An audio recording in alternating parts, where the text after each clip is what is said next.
নমস্কার, আমি অমৃতা। আমার চ্যানেলে আপনাদের স্বাগত। আজ আপনাদের পড়ে শোনাব নরেন্দ্রনাথ মিত্রের লেখা একটি গল্প, মোহনবাসী। কদিন ধরেই জল্পনা কল্পনা চলছিল। এবার আমরা খাটড়ার বাসুদেব বাড়িতে রথের মেলা দেখতে যাব। রথের মেলায় আগেও গিয়েছি, কিন্তু তখন আমার 4-5 বছর বয়স। কি দেখেছি কি না দেখেছি ভালো করে মনে নেই, কিন্তু এখন যা দেখব তা দিব্যি মনে থাকবে। শুধু দেখা নয়, নিজের ইচ্ছায় ঘুরে বেড়াবো, কেনাকাটা করব, আরও কি করব না করব সেখানে গিয়ে ঠিক করব। আগে থেকে সব ছক বেঁধে নিলে কোনো মজা থাকে না। যা স্বপ্নেও ভাবিনি, কল্পনাতেও আসেনি, তা ঘটতে দেখলে যে আনন্দ হয় তা কি ভেবেচিন্তে ঠিক করা রুটিনের মধ্যে মেলে? যেদিন রথ, সেদিন ভোর হতে না হতে একখানা বড় ঘাসি নৌকো আমাদের খালের ঘাটে এসে লাগলো। দেখে আনন্দ হলো। বেশ বড় দোমাল্লার নৌকো, ছই বেশ শক্ত। তার উপর বসে গল্প করতে করতে নদীর 2 তীরের শোভা দেখতে দেখতে যাওয়া যায়। নৌকোয় আমরা কে কে যাব তা মোটামুটি আগে থেকেই ঠিক হয়ে রয়েছে। বাবা মা তো যাবেনই, কাকা কাকিমা জেঠিমাও যাবেন, কান্দুও যাবে। অনাথকে পাবো না, সে কদিনের জন্য ছুটি নিয়ে তার বুড়ো বাপকে দেখতে গেছে। তার শরীর ভালো নয়। অনাথের জন্য আমার বেশি দুঃখ নেই, সে তো প্রায় সবসময়ই আমাদের সঙ্গে থাকে। কিন্তু আমার বন্ধু বিনোদ যেতে পারবে না জেনে আমার মন ভারী খারাপ হয়ে গেল। 2 দিন ধরে তার জ্বর হয়েছে, হতচ্ছাড়া জ্বর, আসবার আর সময় পেল না। ভাইরা অবশ্য যাবে, কিন্তু বন্ধু 2-1 সঙ্গে না থাকলে কি মেলা টেলায় গিয়ে আমোদ পাওয়া যায়? যাত্রার উদ্যোগ আয়োজন চলছে। নৌকোয় বড় বড় 2 শতরঞ্চি তোলা হচ্ছে। আমি এক ফাঁকে চলে গেলাম বিনোদের বাড়ি। খুব কাছেই ওরা থাকে। শুকনোর সময় এক ছুটে চলে যাওয়া যায়, কিন্তু এখন এই আষাঢ় মাসে ভরা বর্ষা, চারিদিকে থই থই করছে জল। এক একটি বাড়ি যেন এক একটি দ্বীপ, জলের মধ্যে মাথা জাগিয়ে রয়েছে। বর্ষায় এক বাড়ি থেকে আর এক বাড়িতে যেতে হলে নৌকোয় যেতে হয়। আর আছে বাঁশের সাঁকো। 2 কি একটা বাঁশ থাকে পায়ের তলায়, আর একটা উঁচুতে বাঁধা থাকে, তাকে বলে ধর্না। সেই ধর্না ধরে ধরে এগোতে হয়। পা একটু ফসকে গেলেই জলে পড়তে হবে, কিন্তু সাঁকো বেয়ে বেয়ে এমন অভ্যাস হয়ে গেছে যে পা ফসকায় না। বিনোদদের বাড়ি যেতে হলে 2 সাঁকো পার হতে হয়। একটা আমাদের বাড়ি থেকে বৈরাগী ভিটে পর্যন্ত, আর একটা সাঁকো বৈরাগী ভিটে থেকে বিনোদদের বাড়ি। বৈরাগী ভিটেটা আসলে আমাদেরই ভিটে। রসিক দাস বৈরাগী ওই ভিটে ঘর তুলবার জন্যে বাবার কাছ থেকে ভিটেটা চেয়ে নিয়েছিল। জঙ্গল টঙ্গল সাফ করে একখানা টিনের ঘর তুলে যমুনাদিকে নিয়ে বছর কয়েক বাসও করেছিল সেখানে। তারপর কি যে মতিগতি হলো তার, ভিটে ছেড়ে কোথায় চলে গেল। আবার যে জঙ্গল সেই জঙ্গল। আমি সেই জঙ্গল পেরোলাম। তারপর বিনোদদের ডালপালা ছড়ানো বড় বড় আম গাছগুলির তলা দিয়ে ওদের ভিতর বাড়ি পার হয়ে উত্তরের ঘরে গিয়ে ঢুকলাম। ঘরের বারান্দায় তক্তপোষ পাতা, তার ওপর বিনোদ কাঁথা মুড়ি দিয়ে শুয়ে আছে। আমাকে দেখে বিনোদ খুশি হয়ে বিছানার ওপর উঠে বসল। একটু হেসে বলল, এই যে পল্টু, তুই রথের মেলায় গেলি না? যাবি না বুঝি? আমি চুপ করে রইলাম। বন্ধু যখন জ্বরের জন্য যেতে পারছে না, আমারও না যেতে পারলেই ভালো হতো। কিন্তু অত বড় নৌকো ভাড়া করা হয়েছে, আমোদ আহ্লাদ করতে করতে সবাই যাবে, আমি সেই দলে থাকবো না, এ কথা ভাবতেও মনটা যেন কেমন মুষড়ে পড়ে। এ কথা বিনোদকে কি করে বুঝাই? আমি গেলেও আমার অন্তরটা পুরোপুরি যাচ্ছে না, অর্ধেকটা যাচ্ছে আর বাকি অর্ধেকটা বিনোদের সঙ্গে থেকে যাচ্ছে। বিনোদের জেঠিমা এসে দাঁড়িয়েছিলেন সামনে। পরনে লাল পেরে শাড়ি, হাতে 2 গাছি শাঁখা, সিঁথিতে মোটা সিঁদুরের দাগ, যেন একখানি লক্ষ্মী প্রতিমা। তার নিজের ছেলে মেয়ে নেই। বিনোদ আর ওর ভাই প্রিয়লালী তার 2 ছেলের মতো। তিনি বিনোদের দিকে চেয়ে বললেন, তাই কি হয় বাবা? ওদের বাড়ি শুদ্ধ সবাই যাচ্ছে, ও কি না গিয়ে পারে? তুমি সামনের বাড়ি যেও। সামনের বছর আমরা একখানা বড় নৌকো করে হ্রদ দেখতে যাব। পল্টুকেও নিয়ে যাব সঙ্গে। তোর জ্বরের জন্যে এবার আমরাও তো কেউ যাচ্ছি নে। প্রিয় যেতে পারতো, কিন্তু ও তো গেল না। আমি বললাম, বিনু, রথের মেলা থেকে তোর জন্য কি আনবো বলতো? বিনোদ মুখ ভার করে বলল, ই আবার আনবি? তোকে কিছু আনতে হবে না। বিনুর জেঠিমা বললেন, ছি বাবা, অমন করে নাকি? পল্টু তোর বন্ধু, ভালোবেসে তোকে একটা জিনিস এনে দিতে চাইছে, আর তুই এমন হাড়ি মুখ হয়ে রইলি। তারপর আমার দিকে চেয়ে হেসে বললেন, তুমি আমাদের জন্য আতসের নটকোনা নিয়ে এসো। আমার বিনু নটকোনা খেতে খুব ভালোবাসে। নটকোনা আমিও ভালোবাসি, ছোট ছোট ফল, কিন্তু খেতে খুব মিষ্টি। সাধারণত রথের সময় ওঠে। আদরে আহ্লাদে কেউ খুব খুশি হলে তাকে ঠাট্টা করে বলা হয়, সোহাগে একেবারে নটকোনা হয়ে পড়লি যে। আতসে নটকোনার দাম আর কত হবে? 4 আনা কি বড় জোর 6 আনা।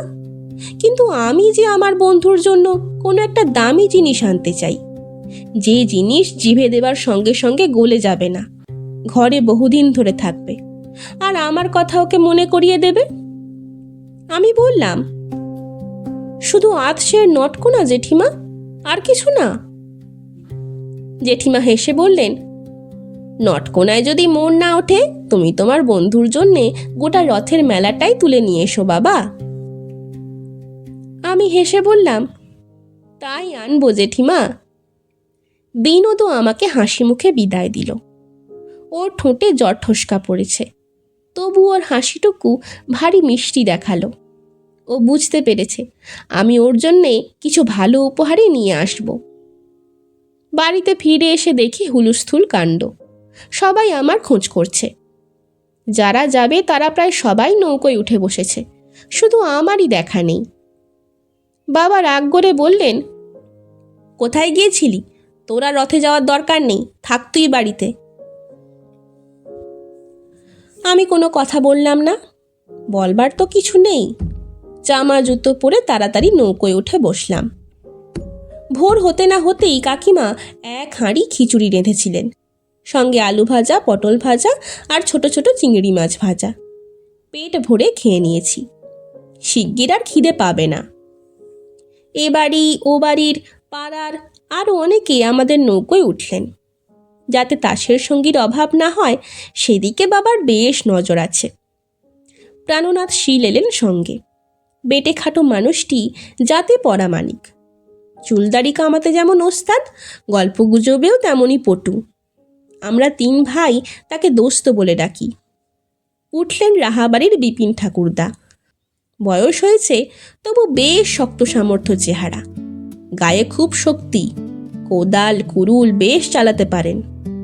আবার তাস পাশায় বসিয়ে দিলে সেখানেও তার জুড়ি মেলে না। আর উঠলেন সুরেন কাকা, মণি কাকার সহকর্মী। আমাদের বাড়িতে আগের রাত্রে অতিথি হয়ে এসেছিলেন। বাবা তাকেও রথযাত্রার সঙ্গী করে নিলেন। সুন্দর পানা, ছিমছাম চেহারা ভদ্রলোকে, মুখে মিষ্টি মিষ্টি হাসি।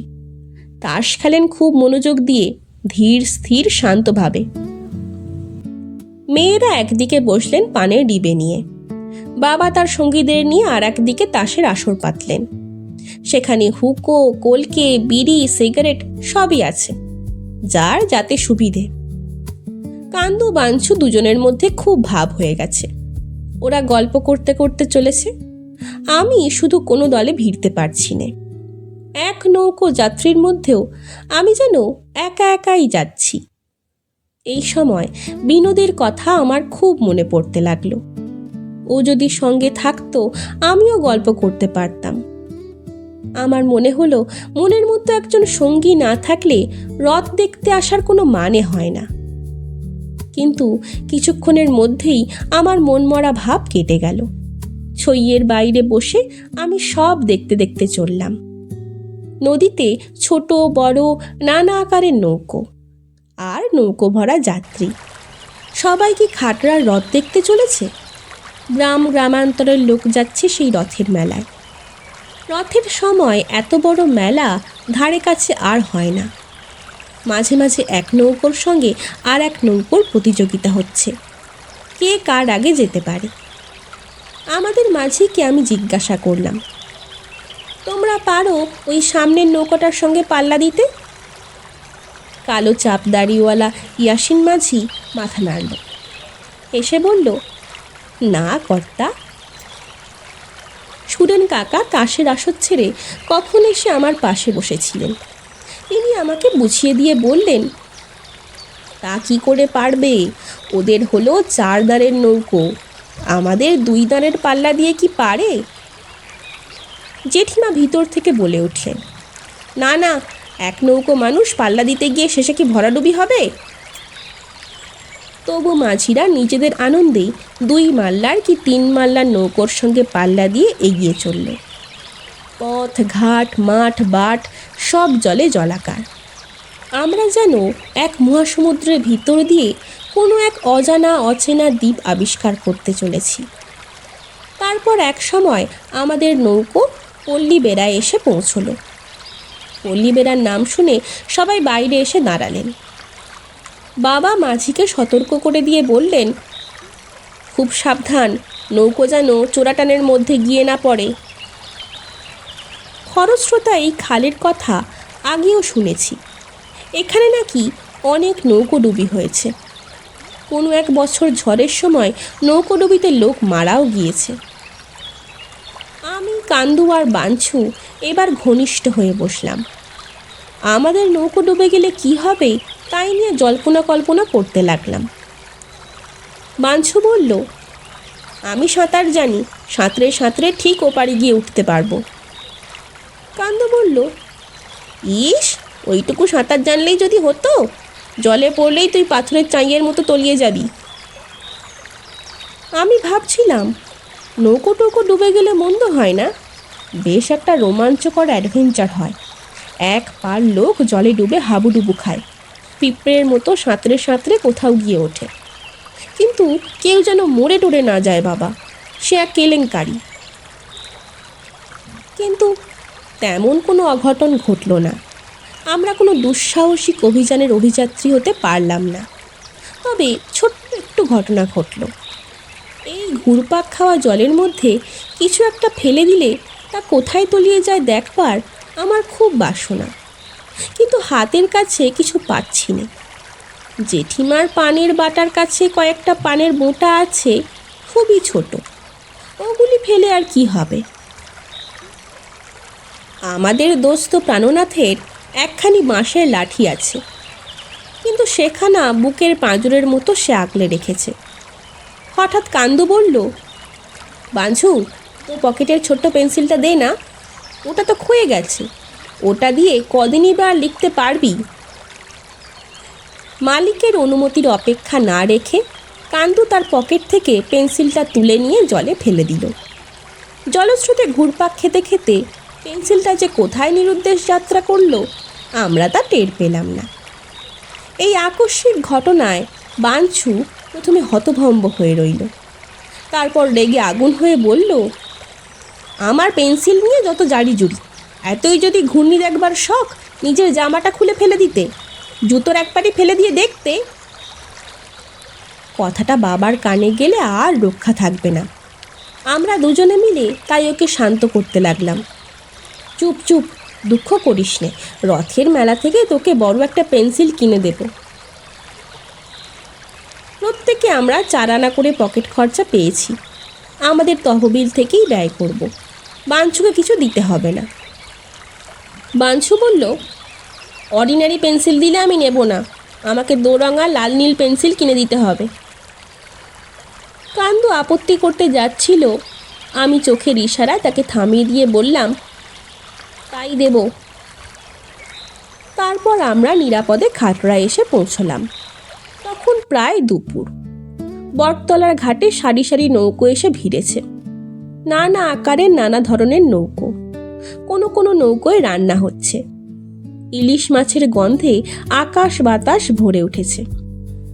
এতক্ষণ যে খিদের কথা আমাদের মনে ছিল না, রান্নার গন্ধে সেই খিদে এবার চারা দিয়ে উঠল। নৌকোয় আমরা চিঁড়ে কলা খেয়েছি, রসগোল্লা খেয়েছি, কিন্তু তাতে কি আর ভাতের খিদে মেটে?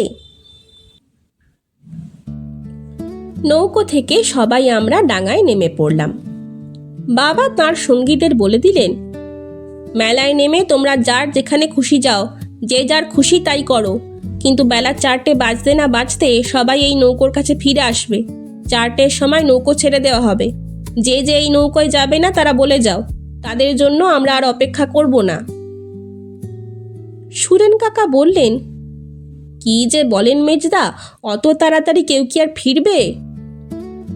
বাবা গলা নামিয়ে বললেন, 4টে বললেই 6টা হবে, আর 6টা যদি বলি রাত 8টার আগে কেউ নৌকোর কাছে আসবে না। ঘাটের ধার থেকেই মেলা শুরু হয়েছে। দোকানপাট বসে গেছে সারি সারি। খাটরা আমাদের সদরদি গ্রামের মতোই একটি গ্রাম, তার চেয়ে অনেক ছোট গ্রাম, কিন্তু রথের মেলা উপলক্ষে গ্রামটি যেন একটি শহর বন্দর হয়ে উঠেছে। গিজগিজ করছে লোক, যেদিকে তাকাও কেবল কালো কালো মাথা, সাদা মাথা, টাক মাথাও দেখা যাচ্ছে মাঝে মাঝে। আমরা দেখতে দেখতে চললাম।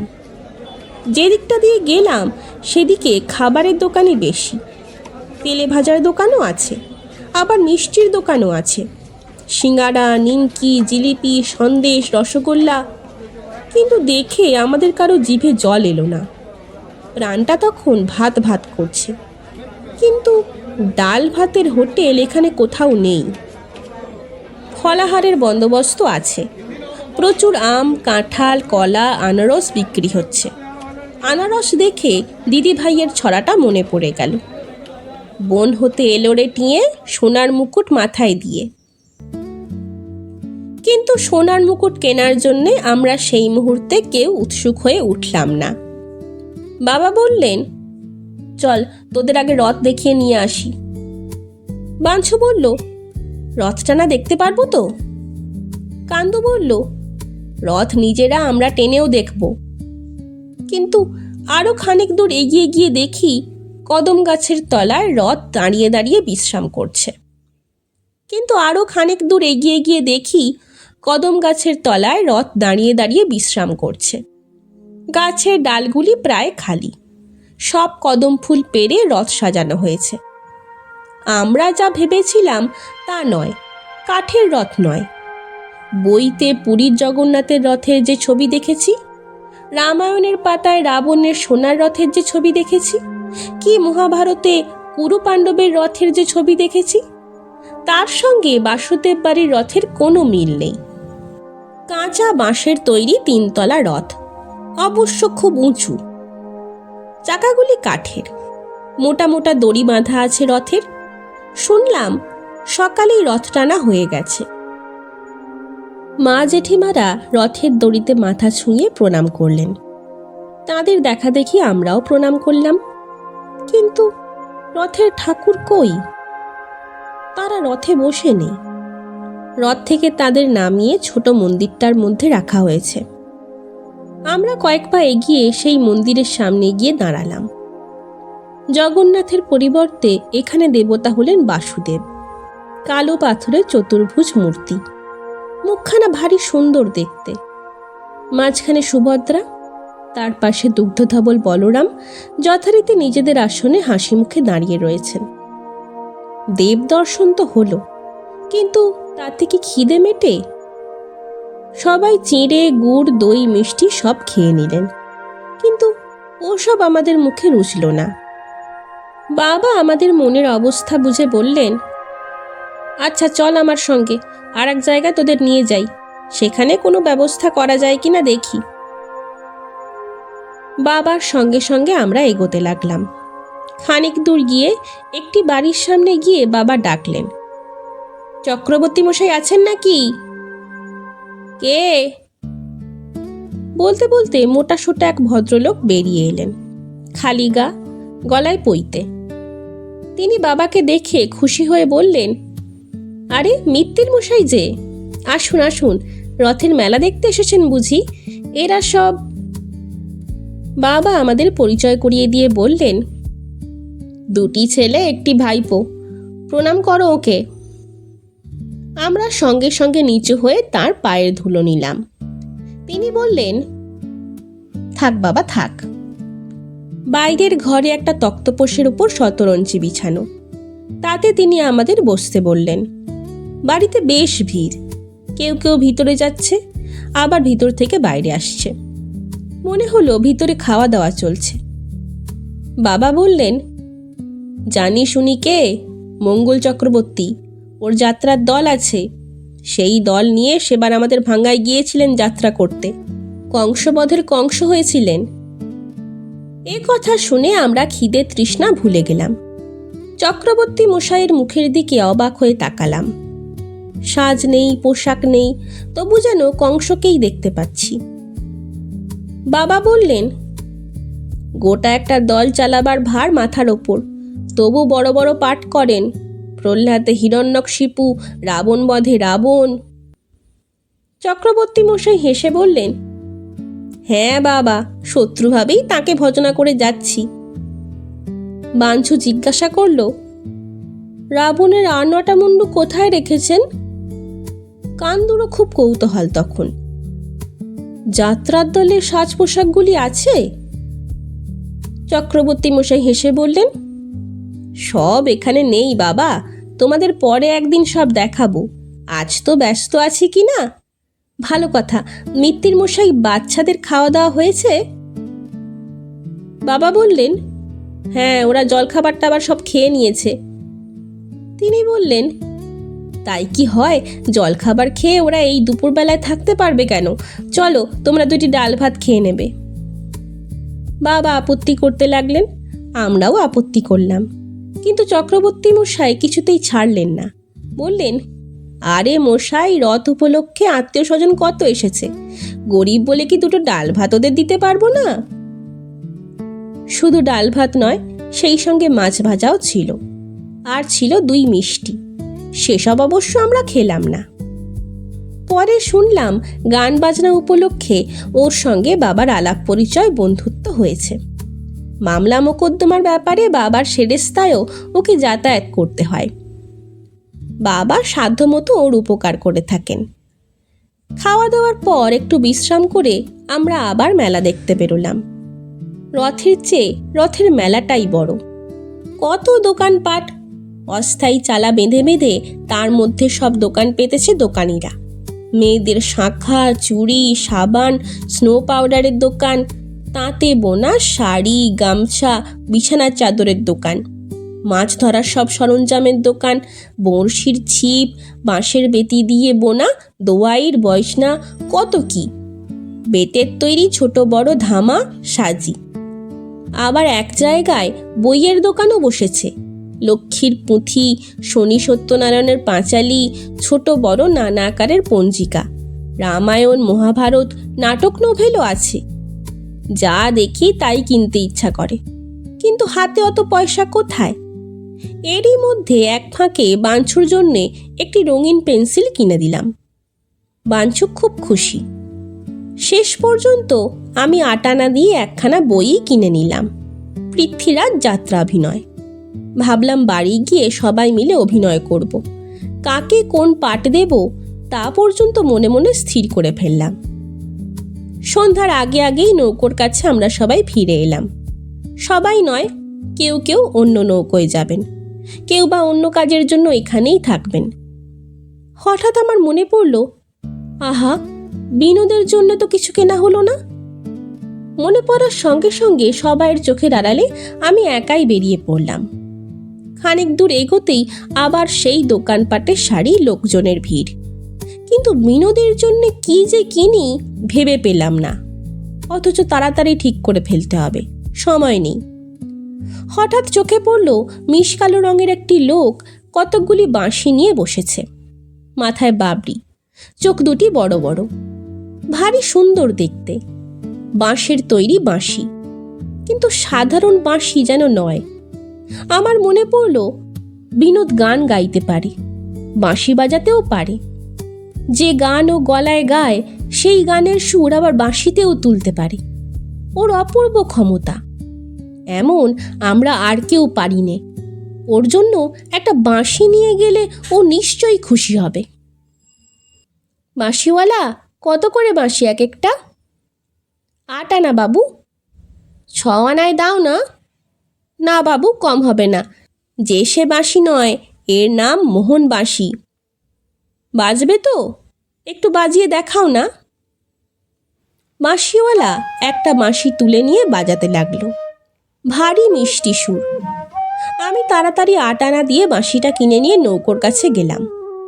বাবা রাগ করতে লাগলেন। আবার কোথায় গিয়েছিলি? তোর আর কেনাকাটা হয় না। ওঠ, নৌকায় ওঠ তাড়াতাড়ি। আবার অত বড় একটা বাঁশি কিনেছিস কেন?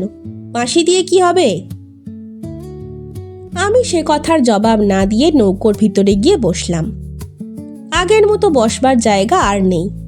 রাস রাস আম, কাঁঠাল, আনারসের নৌকো বোঝাই হয়ে উঠেছে। যে যত পেরেছে কিনেছে। যাত্রীর নৌকো এখন একটি ফলের নৌকো হয়ে উঠেছে। পাকা ফলের গন্ধে ভুরভুর করছে নৌকো। শুধু কি ফল, আরও নানা রকমের জিনিসপত্র উঠেছে নৌকোয়। সবাইয়ের শখ আর দরকার তো একরকম নয়। মেলাটা যেন আমাদের নৌকোর মধ্যে ঢুকে পড়েছে। রথখানা ঢুকিয়ে দিলেই এবার হতো। আমি পাখি কিনতে সাহস পাইনি। সুরেন কাকা খাঁচা শুদ্ধ একটা টিয়া পাখি কিনে এনেছেন। দুটি ঠোঁটে যেন সিঁদুর মাখানো। সবুজ কচি কলাপাতা আংরাঙা পড়েছে। প্রাণনাথ শীল ঠাট্টা করে বললেন, শামশাই, আপনার ঘরের টিয়া পাখির জন্য আরেকটি খাঁচা আনলেন না কেন? আস্তে আস্তে গল্প শুনছিলাম। সুরেন কাকার দুবার বউ মারা গেছে। 1000 টাকা ব্যয় করে বহু সোনাদানা পরিয়ে খুব কম বয়সী আরেকটি নতুন বউ তিনি ঘরে নিয়ে এসেছেন। ভিতরে জায়গা নেই বলে অনেকে ছইয়ের উপরে গিয়ে উঠল। আমিও খানিকক্ষণের জন্য উঠে বসার অনুমতি পেলাম। আকাশে মেঘ নেই। দিব্যি ফুটফুটে জ্যোৎস্না উঠেছে। চাঁদও যেন আমাদের সঙ্গে সঙ্গে মেলা দেখে বাড়ি ফিরছে। আমাদের পুরনো সঙ্গী কেউ কেউ অন্য নৌকোয় চলে গেছে। বিপিন ঠাকুরদা আসেননি আমাদের পাড়ার দর্জি কানাই শীল। কিন্তু নতুন একটি ছেলে এসে জুটেছে।